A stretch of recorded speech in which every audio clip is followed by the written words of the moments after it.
For today's headlines, Senator Go sends aid to residents in Silago, Tomas Oppus in Southern Leyte.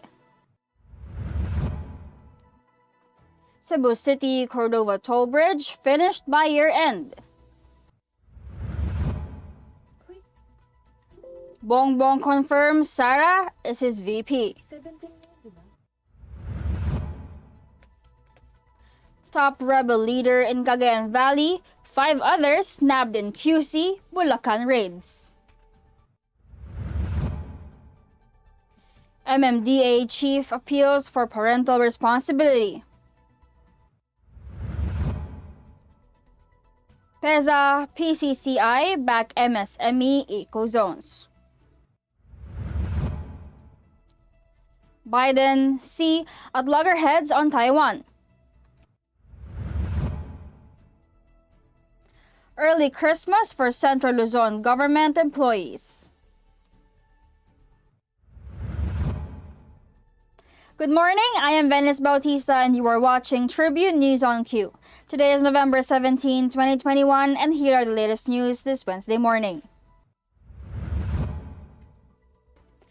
In line with his commitment to helping communities respond to the pandemic, an outreach team of Senator Christopher Bongbong visited Silago and Tomas Oppus in Southern Leyte to provide aid to their struggling residents. His team carried out distribution activities at the Barangay Tubod Auditorium in Silago and Tomas Oppus Municipal Gym on Thursday, November 11. They handed out meals, vitamins, and masks to a total of 2,000 residents in batches in compliance with the health and safety protocols. Selected residents received new shoes, while others received bicycles so they can commute in areas with limited transportation. Meanwhile, some received computer tablets to enhance their children's learning experience under the blended learning approach. Moreover, personnel from various national agencies also attended the distribution as part of a whole-of-government effort to mitigate the wide-ranging impacts of COVID-19. He offered to assist those with medical concerns and advised them to avail of medical assistance from the government through the Malasakit Center at the Salvacion Opus Iniguez Memorial Provincial Hospital in Maasin City. As Vice Chair of the Senate Committee on Finance, Go has supported many initiatives to accelerate infrastructure development and create new economic opportunities in Southern Leyte. They include the improvement of the Rural Health Unit and renovation and expansion of the Municipal Public Market in Silago, and the concreting of the road in Barangay Biasong and construction of a multi-purpose building in Tomas Oppus. Despite the ongoing pandemic, the senator continues to reach out to Filipinos in crisis situations. His office provided assistance to 2,000 residents in Maccoron and Padre Burgos the previous day, November 10. The Cebu-Cordova Link Expressway Corporation, or CCLEC, on November 16 announced the 8.9-kilometer bridge expressway is over 85% done. This includes the CCLEC's main bridge deck that connects Cebu City and the municipality of Cordova. The 30 billion pesos toll bridge, once fully finished by year-end, will use an all-electronic toll collection system. It will open in the first quarter of 2022. Presidential aspirant and former Senator Ferdinand Bongbong Marcos Jr. confirmed Tuesday night that he is running alongside Davao City Mayor Sara Carpio for the 2022 national elections. In a post on his official social media page, Marcos said he and the presidential daughter have finalized the process they needed to undergo to make BBM Sara 2022 tandem happen, which he said his supporters have long been waiting for. Earlier, Carpio announced that her party, Lakas CMD, has formed an alliance with Marcos's Partido Federal ng Pilipinas or PFP. PFP adopted Carpio as its official vice presidential candidate through a resolution last November 13. Marcos underscored that their tandem would push for continuity and even improve the key programs of the Duterte administration. Marcos served as a senator from 2010 to 2016 and unsuccessfully ran for vice president in the 2016 polls.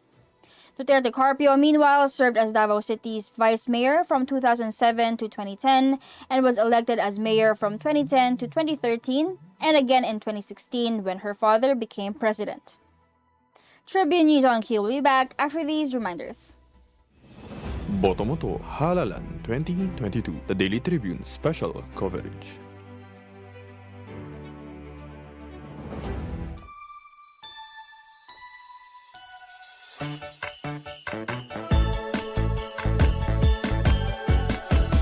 Chris masaya, pagsama-sama.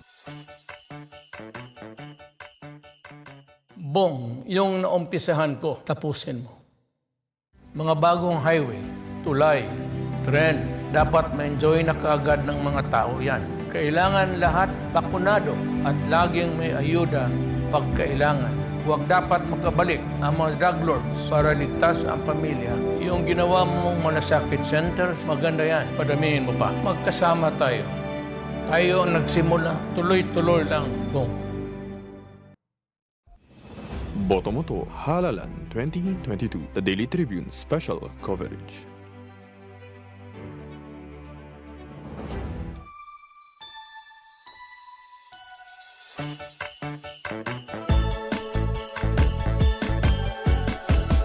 Chris masaya, pagsama-sama.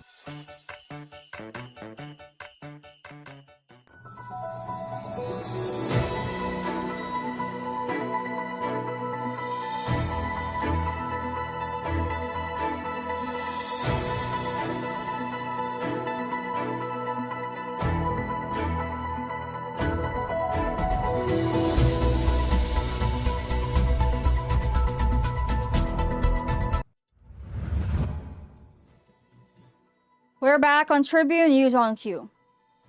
The top communist rebel leader in Cagayan Valley and 5 of his subordinates were arrested in simultaneous raids in Quezon City and Bulacan early Tuesday, the military reported. Among those arrested was Gil Peralta alias Elmo, secretary of the Communist Party of the Philippines Comiteng Rehiyon Cagayan Valley and a member of its Central Committee, according to reports from the Armed Forces Northern Luzon Command and the Army's 5th Infantry Division. Also arrested were Irene Agcaoli alias Ayang, top finance officer of KRCV, Lourdes Bulan alias Simang, a member of KRCV's Executive Committee, Arcadio Tangonan alias Mariano Ramos, and Roy de la Cruz alias Bonel, both said to be intelligence officers, and Juan Natividad Santos alias Bebang. Peralta was arrested along San Pedro Bautista Street, Barangay Mariblo, Quezon City, while the others were all arrested in a subdivision in Barangay San Vicente, Santa Maria, Bulacan. Members of the 5th ID, the 7th Infantry Division, AFP Joint Task Force NCR, military intelligence operatives, and the police's Criminal Investigation and Detection Group carried out the arrests. Peralta, Agcaoli, and Bulan have pending arrest warrants for murder, multiple attempted murder, arson, and robbery, the NOLCOM said. Major General Lawrence Mina, 5th ID commander, said the KRCV's high-ranking leaders had left their lair in Cagayan Valley to evade military and police operations in the region, but were still giving direction to rebel forces there. Lieutenant General Arnulfo Marcelo Burgos Jr., NOLCOM commander, commended the troops involved in the operation, which he said is part of the final push to totally decimate insurgency in North and Central Luzon. Burgos and Mina called on remaining rebels in northern Luzon to return to the folds of the law. Amid the reported COVID-19 infection of a minor following the easing of restrictions in the National Capital Region, Chairperson Benhur Abalos Jr. of the Metropolitan Manila Development Authority called on parents Tuesday to exercise their parental responsibility to protect their children from the virus. The appeal came after a 2-year-old minor tested positive for the disease after he was brought by his parents to the mall shortly after Metro Manila was put under Alert Level 2. Abalos urged parents not to expose their children, especially the infants, to possible infection. He said that as parents, they should be responsible enough for the safety and well-being of their children. The incident prompted the formation of a technical working group, or TWG, composed of Metro Manila health officials to tackle the matter. The meeting, according to Abalos, is set Tuesday afternoon. Topping the agenda is a discussion on the age restrictions for minors in malls. The TWG will present its recommendation to the mayors for their approval possibly the following day. Abalos said Metro Manila mayors will try to come up with a uniform ordinance, which has been the agreement among Metro Manila mayors because the Metro Manila borders are very porous. This after President Duterte has asked local government units to create ordinances that would prohibit minors of a certain age from entering shopping malls amid the ongoing coronavirus disease pandemic. Micro, small, and medium enterprises, or MSME, should consider setting up operations in economic zones to benefit from government incentives provided in these exclusive areas. This was the agenda between the Philippine Economic Zone Authority, or PEZA, and the country's biggest business group, Philippine Chamber of Commerce and Industry, or PCCI, in the Global Biz Forum held yesterday. PEZA Director General Charito Ching Plaza bared plans for PEZA to put up special zones, particularly in the countryside, for MSME to accelerate rural progress and hasten human capital and infrastructure development. In Administrative Order 18 signed by President Rodrigo Roa Duterte in June 2019, new ecozone developments were barred in Metro Manila in a bid to spur economic activities in the countryside. Plaza further highlighted that PEZA has been dealing with innovative ways to improve and expand various investment and employment opportunities in the country as local businesses continue to reel from challenges from the contagion. PCCI President Ambassador Benedicto Yuhico said the trade group backs PEZA in the plan to put up special areas for MSME. Tribune News on Kilo will be back. Stay with us. Botomoto Halalan 2022, the Daily Tribune special coverage.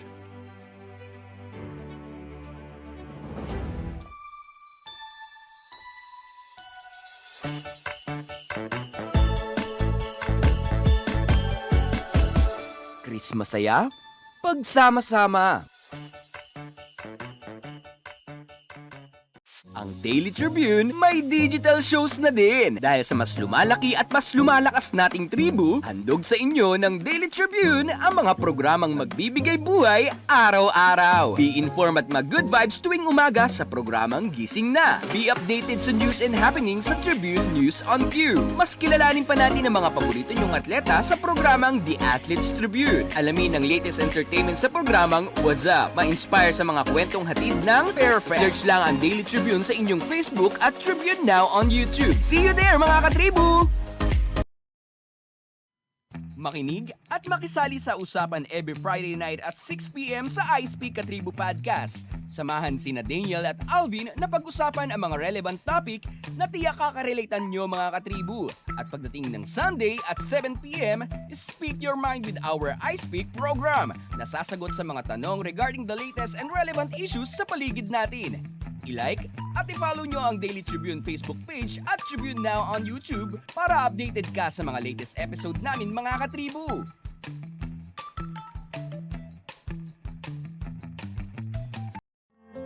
Fun and inspiring na kwentuhan?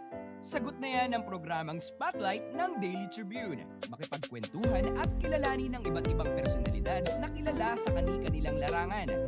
Manood at makinig sa mga inspiring stories na kanilang ibabahagi kasama si Nina Ventura at Jojo Silvestre. Be ready ng mamangha at matuwa every Thursday alas 2 ng hapon dito lang sa Daily Tribune Facebook page at Tribune Now on YouTube.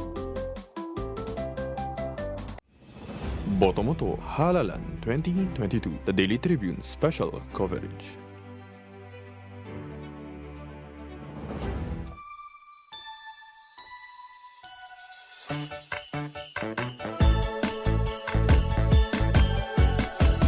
Chris masaya, pagsama-sama.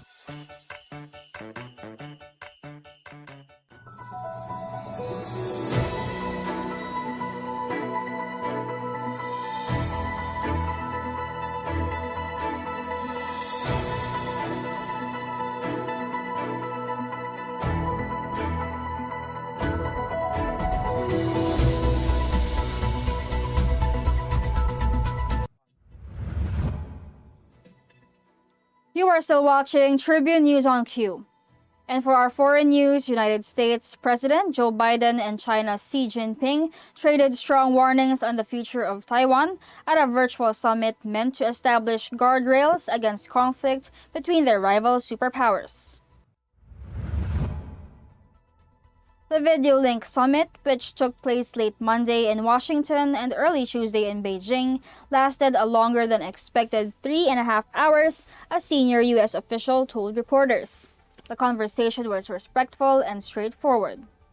While the goal was to settle an increasingly volatile relationship between the giant economic and geopolitical competitors, tension over Taiwan, a self-governing democracy claimed by China, loomed large. Chinese state media reported after the summit that Xi cautioned Biden that encouraging Taiwanese independence would be playing with fire. The White House read out after the summit that was considerably more measured, but between the lines, Biden's pushback against Beijing's increasingly aggressive posture toward Taiwan was clear. The statement reiterated long-standing U.S. policy that does not recognize Taiwan's independence but supports defense of the island. Biden also raised concerns over wider issues of human rights abuses and mass repression against the Uyghurs in the northwest region of Xinjiang. Thousands of government employees in Central Luzon got an early Christmas treat after they received their year-end bonus on Monday.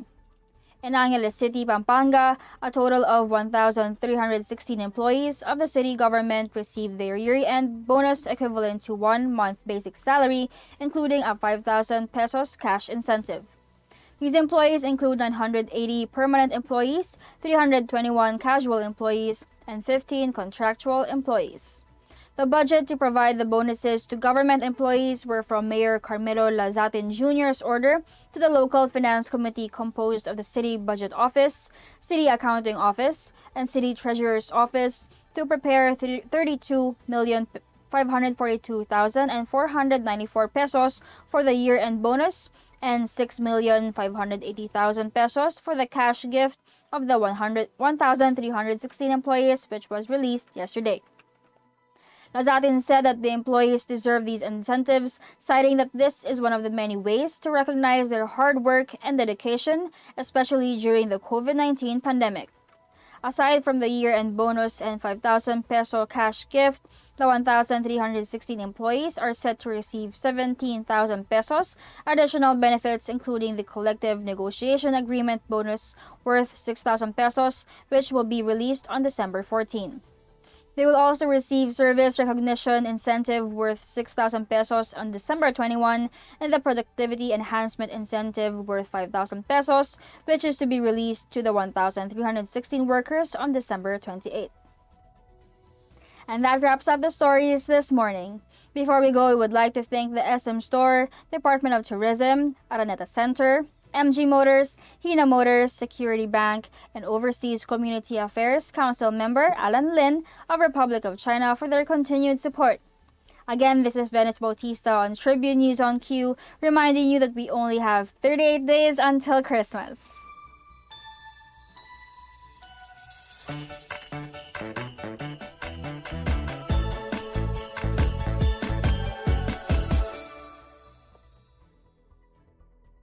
Stay safe, stay healthy, and stay at home. Good morning.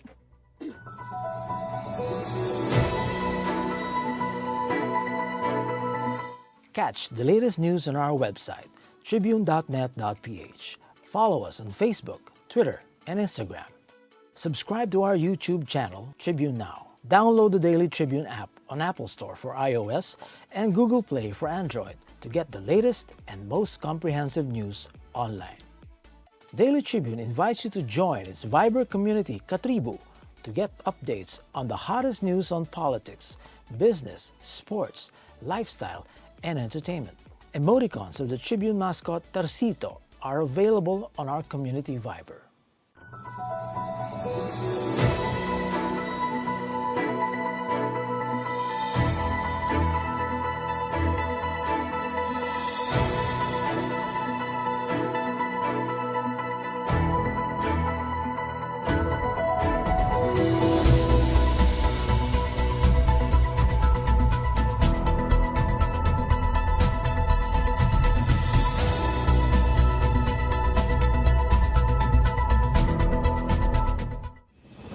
Boto mo to, Halalan 2022, the Daily Tribune special coverage.